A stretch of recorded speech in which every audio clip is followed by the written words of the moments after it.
Hi, students. It's Professor Kelly. Good to see you all.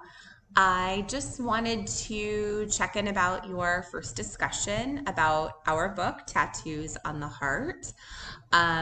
You had amazing contributions. You are understanding the book really well. I love the analysis. Keep in mind, my first question was how does our author Greg Boyle lay the foundation for the big message that you're seeing emerging in the book?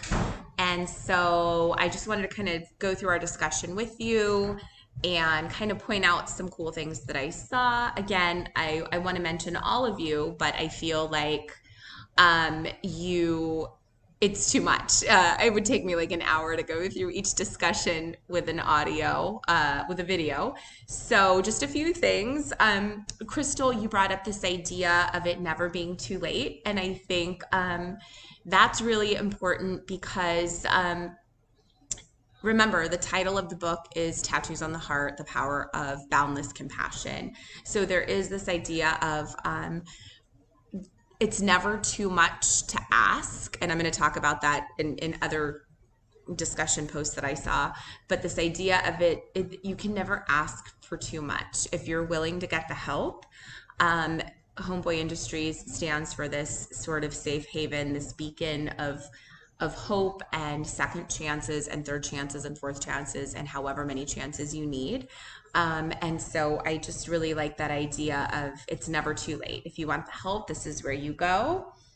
And yeah, Jose, you brought up the idea again of compassion. And again, I love to go back to the title of the book and the titles of the chapters. I feel like they're very informing for us as readers, for us to really understand the broader message that the author is trying to share with us.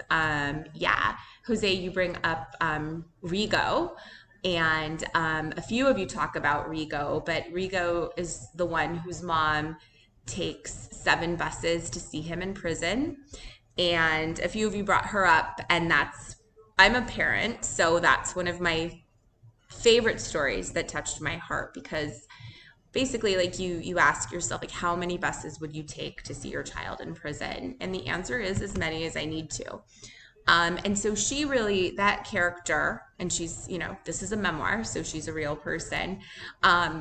She really stands for something in the book. And again, like, I think she serves as this character to show the reader that you do what it takes. You're there as many times as someone needs you. You will take as many buses as you need to. So I really love her story.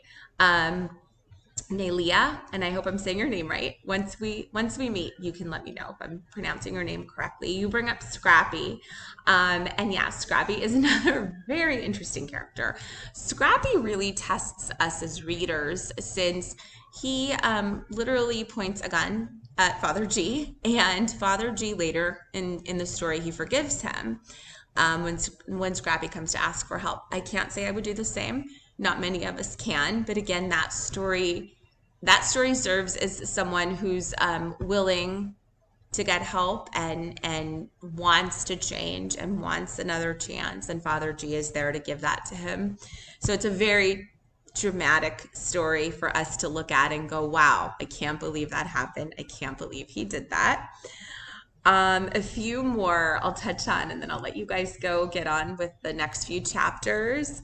But yeah, Samantha, you bring up the Mike Wallace interview, and Mike Wallace basically, he's a journalist. He wants Father G to really tell it like it is. Are you going to give anybody up? Are you going to, like, what would it take for you to give someone up? How do you do this day in and day out? And then Father G says, God, I guess. And again, that's the title of one of the chapters. And I feel like, Father G doesn't have the right answer, and he's annoyed at Mike Wallace for even kind of asking that. But he basically says, like, I show up, I do what I need to do, and this is what I stand for. And, don't question me about it. And as we read more, I feel like that message is going to come out more and more. Oops. So yeah, overall, yeah, Jose, I think you touched on some things about Rigo and the mom, his mom who takes 7 buses. Oh, and then I made a note here. Amy, you brought up that Homeboy Industries isn't just a place. Later, Father G acknowledges that it's just not a place that um, offers jobs to people. They then, and we're going to watch a documentary this semester about it, but they become a place that um, they're more of like a treatment center, a mental health facility, and they still do, they provide free tattoo removal services.